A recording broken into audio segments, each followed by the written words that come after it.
Hi everyone, I'm Tanishka. Blessings on your new moon. Today is new moon in Libra, and Libra is all about creating harmony, restoring the balance. So it's a beautiful, beautiful energy. We will only find it deeply challenging if we're not prepared to look at where we're out of balance today. So specifically, I would like to speak about how we can literally create heaven on earth. And I believe that is what every soul who is incarnated at this time during this huge transition between the astrological ages of Pisces into Aquarius is here to do. And you may be aware of the term Yggdrasil, the world tree. This is from the Norse mythology, but the world tree, you know, it was in Avatar, the mother tree. It's in every tradition, you know, the Celtic imagery of the tree that has the roots and the branches joining in a circle. This is because this emblem is the universal truth of what is the blueprint of our soul. You know, we are all part of this world tree, the world soul. And when we learn how to climb and descend the tree, we can literally journey the three worlds, which is the upper world, so the heavenly spheres, the everyday world, which is where we enjoy the physical reality, and the underworld, where we go deep within for those descents and those rebirths. So in the ancient world, all of our ancestors, no matter where we were from, where our genetic coding is from on the earth, they all worship the world tree. And this is why the film Avatar had such a huge effect on our collective consciousness. You know, it resonated that we're ready to move beyond war and separation and being from the mind, because when we operate in that paradigm, it's like we anticipate conflict, we anticipate struggle, we anticipate more wounding. And so what we do is we armor up psychically, mentally, we prepare ourselves for a battle. And unfortunately, you know, we see at the moment all these superhero films that are out, and there's a huge difference between the Marvel ones and, say, the Star Wars films. And the reason for that is the Marvel ones are, as much as I absolutely adored Thor Ragnarok, I've got to try and say it right. I can't remember the name of that New Zealand director, but I just adore him. Funniest film ever. The guy that did Hunt for the Wilder People. Anyway, I digress. So, yeah, the difference between like a Marvel flick and Star Wars is Marvel is continuing this concept that a superhero, someone who is superhuman, supernatural, has more physical strength. So in other words, their five earthly senses are more developed. They're faster, they're stronger, you know. But that's actually a distortion. To become a superhero, to become someone who is superhuman, who has really fulfilled their true potential as a divine being having a human experience, actually means opening up the upper chakras, opening up the subtle senses, which is the mystic self, the feminine, the inner, the soul self. And this is the Jedi path, okay? This is the sacred warrior. This is the being, be they physically male or female, that descends and is initiated into the feminine mysteries, into understanding how to journey those three worlds. Because when we learn how to journey to the underworld, we heal the darkness within. When we journey into the everyday world, we learn how to show up and be accountable in the now. And when we journey to the upper world, we learn how to access our genius, you know, the divine insights and the soul essence, the light that we're here to emanate in the world. So we're all here, you know, if you will, like monkeys, to learn how to journey those three worlds in the world tree. Now, if you see images, if you Google images of Yggdrasil, as it was known, the world tree in the Norse mythology, you'll see that the roots go into the underworld. So if you want to get to the root of the problem, we've got to deal with the subconscious patterns and stories and conditioning, and our stories have all been distorted. So I'm running a retreat in December here in Bali where, you know, we're going to be anchoring the positive stories for each one of the archetypes that make up our complete soul. Because when we have those templates, then we heal those different aspects within us so that we have a clear bridge, a rainbow bridge, and we can journey the three worlds easily without getting stuck in one. A lot of people are stuck in the underworld because they're afraid of the dark. So, you know, what we resist persists. So, you know, if we don't willingly go into the dark, into the shadow, and really look at our fears and embrace the parts of ourselves that we fear are totally unacceptable, are terrifying, unlovable, you know, then we actually remain trapped in the dark. Whereas, you know, if we willingly say, yes, I'm going to go and have a look at that, I'm going to open Pandora's box. And to do that, we do need a spiritual midwife, yeah, because otherwise the ego is slippery like mercury, yeah. It will make excuses, it will run away, and those may seem like very legitimate excuses. And usually the saboteurs, two main ones are time and money. Haven't got the time, haven't got the money. And that's what keeps somebody in ego, keeps them in the mind, rather than saying, my heart, my inner self is compelling me to do this, I will find a way. So, yeah, with the images of the world tree, you will see the rainbow bridge is what bridges heaven and earth. So the middle everyday world and the upper world. And for those that enjoy watching the Thor movies, you know, this is, you see the rainbow bridge that they travel every time they descend from the upper realm into earth. So, you know, it's important that we don't just passively watch these superhero films, but rather understand that we are here to become that. Yeah, we are in a state of metamorphosis, like the butterfly, you know. And what happens in a chrysalis is the butterfly literally dissolves into a fluid before it is reborn, if you will, with wings. And so the same is true of us, this sort of baptism where we drown in our tears of self-pity.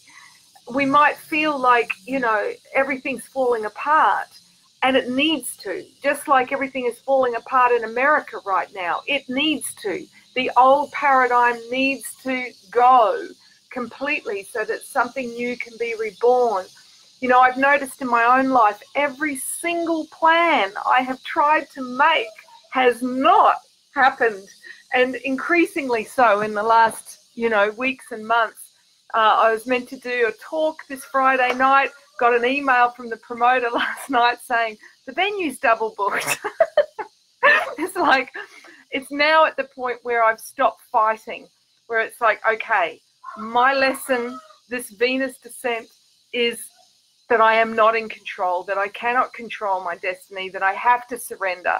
And that is, you know, when we know that we're getting close to another soul rebirth, when, you know, nothing, everything is permeable. We can't hang on to anything, you know, and it's like, all right, let go, and let God, as they say. But, you know, just recognize you can't hold it together when the universe has other plans. So if you're feeling like, you know, the stress, trying to keep everything together, and why isn't everything working the way it should be according to my mind in the external world, it's like, just let go, you know. So hi to those of you that have joined me live.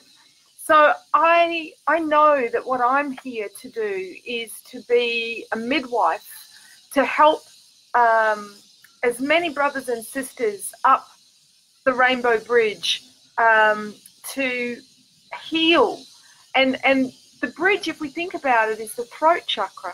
Yeah, I mean, it's the whole set of chakras, but in particular the throat. It's about being able to move between the head and the heart gracefully, not being, you know, so empathic that we're gullible, but at the same time not so restricted by limited rational mind thinking that we are not listening and following the heart. And so, you know, when people get sore neck and shoulders, or often kids will get lots of tonsillitis, this is the first gland to go, hey, Houston, there's a problem. You know, there's wounds here that need to be addressed. And the ancient Egyptians honored the chakras more as the glands. So, you know, this is the fifth chakra, and we are literally in the fifth dimension, or Gaia, our Earth Mother, is in the fifth dimension. So she's asking us all to heal. And the way that we do that is by becoming transparent. So this is the chakra where we have brother, sister, where our vulnerability comes up. You know, this is governed by Chiron, the wounded healer, as he was known. I prefer to call him the spiritual teacher, because we don't have to be perpetually wounded. We just have to acknowledge we chose our wounds. And when we do that, it shifts the story, and then we can teach from what we've learnt from journeying with our wounds, you know, rather than being defined by our wounds. The other archetype that sits in the throat is Artemis, who is the medicine woman. And all men and women have these archetypes in the throat chakra. And when we learn how to empower both of them equally, we are able to speak our truth. We are able to be seen in our vulnerability. And the more transparent we become, the more real all of our interactions become, the more soul-fulfilling they become, because, you know, there's no barrier to the inner self. And this is when the soul can truly be seen. And we're all here to, you know, create a world that is safe, sacred, and honoring for the soul. And the soul has had to hide for the last 5,000 years. And so, you know, this is why people have become addictive and, you know, vindictive. And, you know, it's all because the soul has been veiled. The soul has had to hide. It's been, you know, trapped inside. And when there's a beautiful big butterfly, it's like this big, just flew in. You know, when the soul is in a soul cage, we are distorted in how we interact with one another. And on this new moon in Libra, if we are to interact with one another in a way that is truly honoring, that is completely transparent, and the return to Eden is not about us being physically naked, although that often follows when you're just happy to let the world see you as you truly are. But the more that we become emotionally transparent, psychologically transparent, and energetically transparent, you know, the more that we really clear the throat chakra so that our heart, who we are inside, is who we are out in the world. There's no, you know, split, like, oh, I'm this person at home, but I'm this person at work, you know, or I'm this person with this group of people and this person with the other group of people, you know. So this is about us becoming congruent, because to be holy is to be healed, which is to be whole, to have all those disparate parts functioning as an integrated whole. So if you feel called, there are still places at the Rainbow Bridge Retreat. We have, you know, more people signing up yesterday and inquiries. So if you do feel called to do this work with me, it's an intensive, but I guarantee that by the end of it, you will be, you know, so much more expanded. I've seen this every time that I've led people through this journey.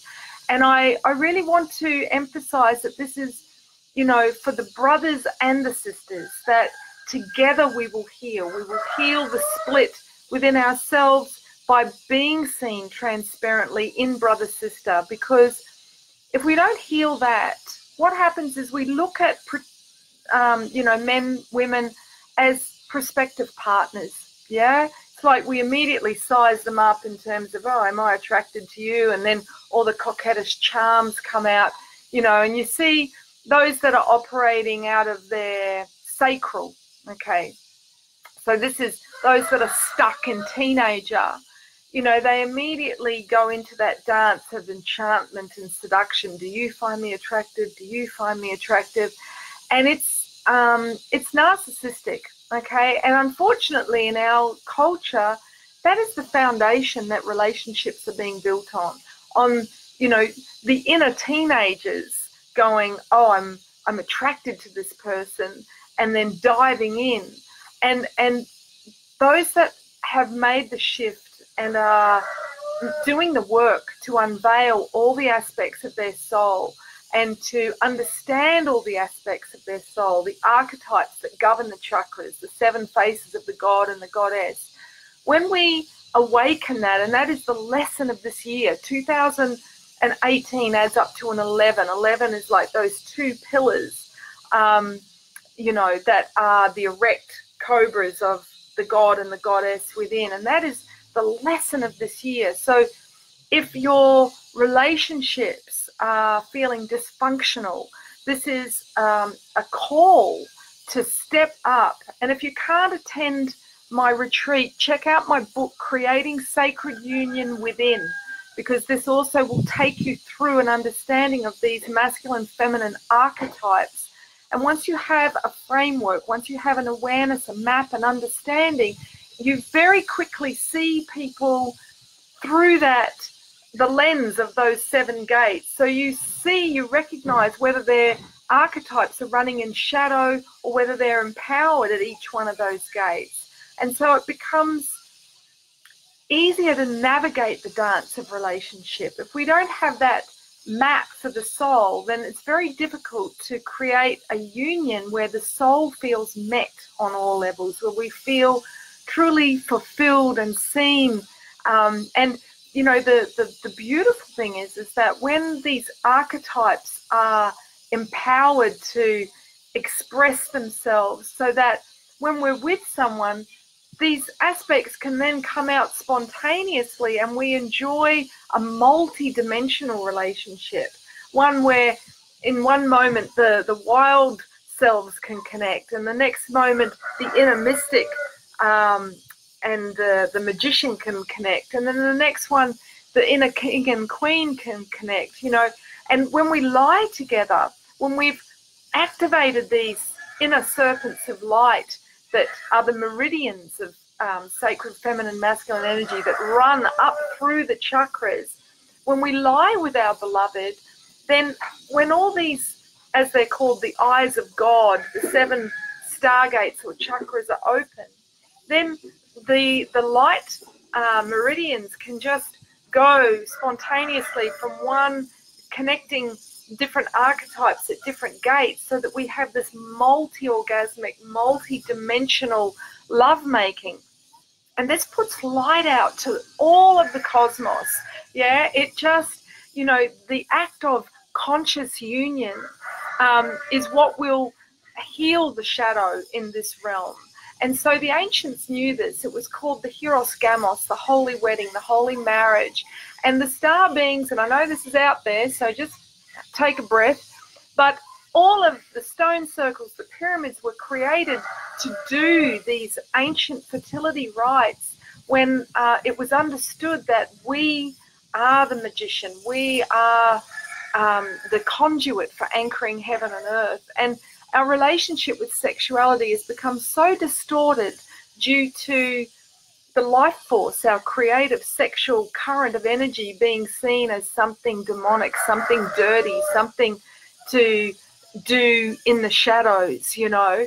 And so we have this split, you know. So too, the split of the feminine that initiates the masculine into this dance of sacred sexuality, you know, whether that's in a male or a female body, has become split. So in the West, we have the prostitute, we have the whore who's packaging herself and trying to sell herself, you know, to the highest bidder.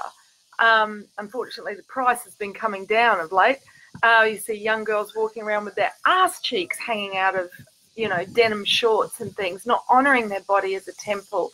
And then, you know, we see in the Middle East, where the archetype of the Magdalene, the Ishtars, was the most pronounced, women are completely veiled and they must be completely chaste.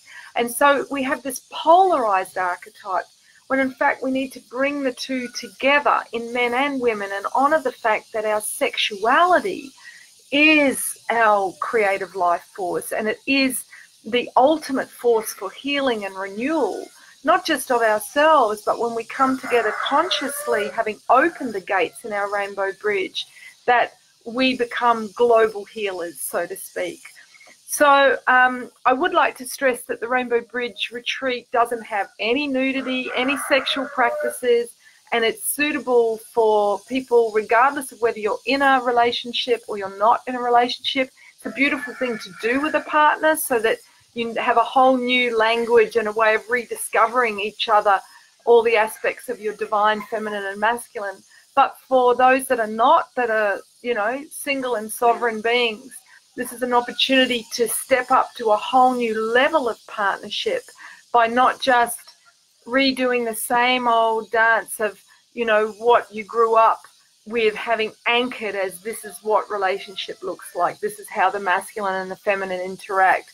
And if we don't avail ourselves of a new template, it's inevitable that we keep doing Groundhog Day and we keep, you know, doing the same old dance in relationship, even if we replace the partner. So, yeah, the dates are the 9th of December through to the 17th, and I've deliberately scheduled it so that it's when the sun is moving through the constellation of Ophiuchus.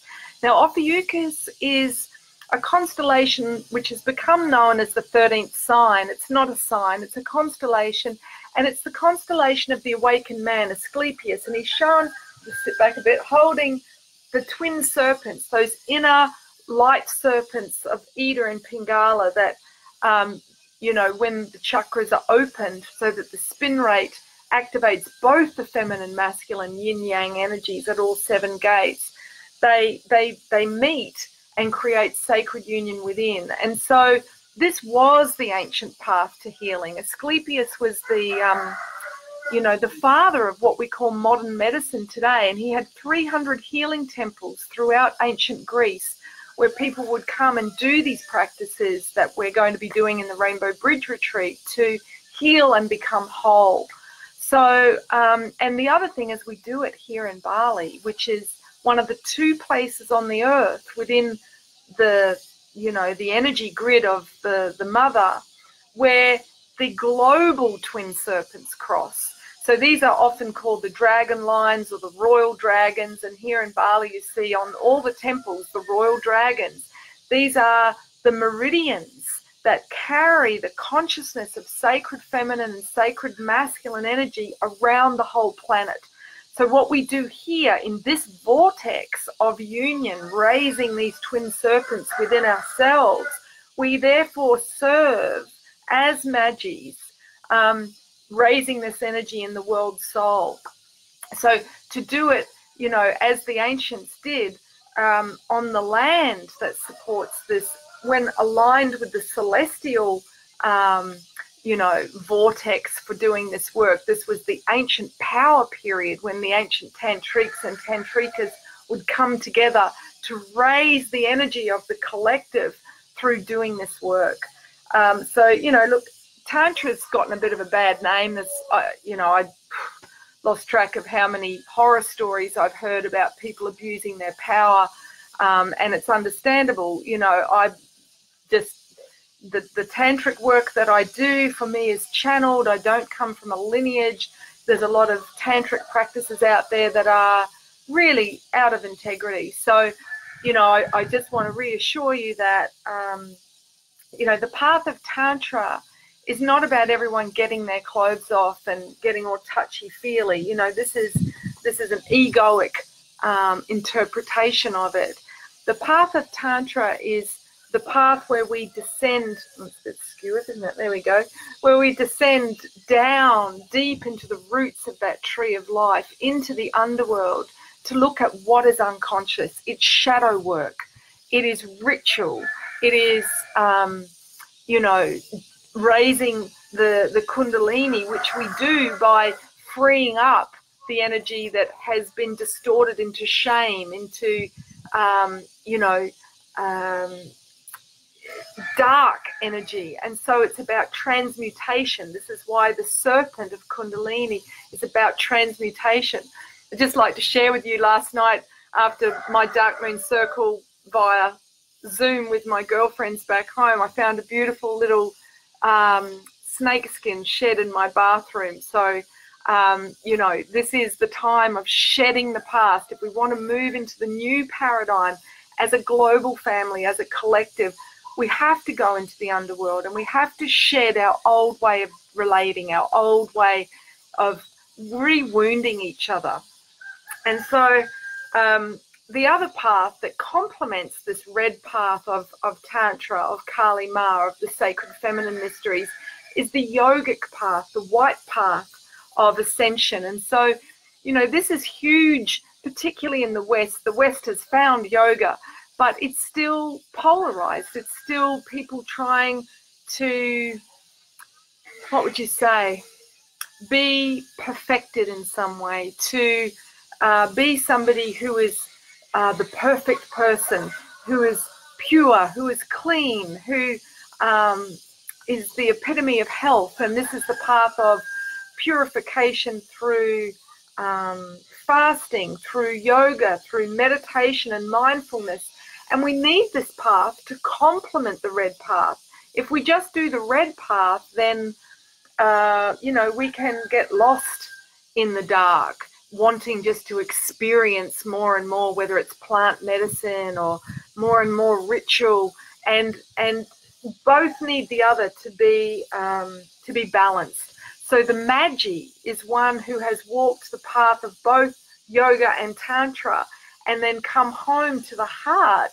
And this is why the Magis wore red and white. And in the tarot, the card of the magician, the second major arcana card, shows a person who's in white robes or a white tunic with red robes, showing that they've walked both paths, as Yeshua did. You may know him as Jesus, but and he's in the position of the magician, where he's got one, I can't do it here because the video won't pick it up, but one hand up to heaven pointing up and the other one pointing down to earth, acknowledging themselves as the conduit. So Yeshua taught that we are to be here in the world, in the everyday world, as an embodiment of the three worlds, being open in the heart. And we can only be really open in the heart if we have traveled those paths of light and shadow, of journeying to discover the divine parts of ourselves, as well as the really wounded, disowned parts of ourselves. So this is an invitation to join me to do that.